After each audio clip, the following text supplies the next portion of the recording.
It's time! Pinkie Pride is finally up! This is gonna be the best review ever! So off I need a little help? This is gonna be the best review ever! Rainbow Dash is having a birth anniversary, and Pinkie Pie is originally hosting the party, only to figure out that a pony named Cheese Sandwich comes along and does a better job at party playing than Pinkie. Pinkie gets depressed, remembers her element, and has to goof off with Cheese. They do some crazy shenanigans, and Pinkie realizes that she's only making Rainbow Dash feel worse, so she forfeits to goof off and lets Cheese Sandwich host the party. Cheese goes up to Pinkie and tells her that he got his cutie mark from a party Pinkie planned as a filly, and they host the party together. This episode was really unpredictably predictable. I'll explain. So when watching the episode, I actually thought it would mark the return to pick up Mina, but I was totally wrong. Only realized her return would be out of place, and thus fan pandering.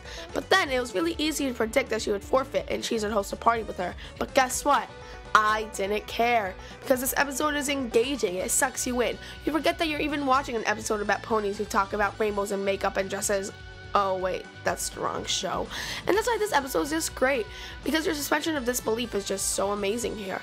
The viewer is invested in seeing Pinkie sad and being sucked into the world, and that's why the predictability doesn't matter, because when watching this episode, it doesn't matter to the viewer. Now let's talk about the stars of the episode, Cheese Sandwich and Pinkie Pie. First, Weird Al Yankovic. Oh my god, he did a great performance. His singing was top notch, and I love how his songs have polka in it just like his songs did out of the ponyverse. And Cheese has such a great design. He has a Mr. Cake body, but a different head without the underbite. Maybe even Flim Flam's body. I think his backstory is great and simple, and that's all he needs. And he's funny, forgot to mention that. Pink is also super great in this episode. This is the first time you've ever had a sad song from her. Extremely enjoyable to see someone like Pinkie in the dumps. I sound like a sociopath. It seems as though Pinkie has some sort of a disorder. I mentioned that she probably has general anxiety disorder in my Party 1 review, but it's strengthened even more here. It's as if she needs to be sad and assuming of everything, and the Rainbow Dash has the biggest ego ever, and it gets annoying sometimes. Especially in this episode, she kind of made a mountain out of a molehill. If she said that they were able to host a party in the conclusion, she was probably able to do it in the beginning as well. Pinkie is just so complex, and I love her for that. The pacing of this episode is extremely fast, reminding me a lot of Magical Mystery Cure. Not that there's anything wrong with that, because, you know, it's a musical, and musicals are supposed to be fast, so people stop complaining about the pacing. Anyway, let's do a comparison. Magical Mystery Cure has 7 songs, each with very similar aspects of the songs in Pinkie Pride, because, as I said before, it's a musical. First, Magical Mystery Cure starts off with Morning in Ponyville, which is similar to Pinkie the Party Planner, as both are about the wonderful stuff you can do in a day, and both have crowds and choreography, and both are reminiscent of Belle from Beauty and the Beast. Going off into a song that's happy but has side undertones, which is what my cutie mark is telling me, and that's Super Duper Party Pony. Next is I've Gotta Find a Way, which is equivalent in Pinkie's lament due to feelings of not knowing what to do. Then it's True True Friend, which is about realizing your element, which Pinkie does in the goof off. And of course, the final song wrapping up the whole episode, which is Life in Equestria and Make a Wish. Make a Wish sounds a lot like Love is in Bloom, and to be quite frank, the music is why I like this episode of Pinkie Pride. It reminds me a lot of Magical Mystery Cure, with the majority of the episodes being songs, and I freaking love musicals. And my favorite song in this episode is Pinkie's Lament, in case you're wondering.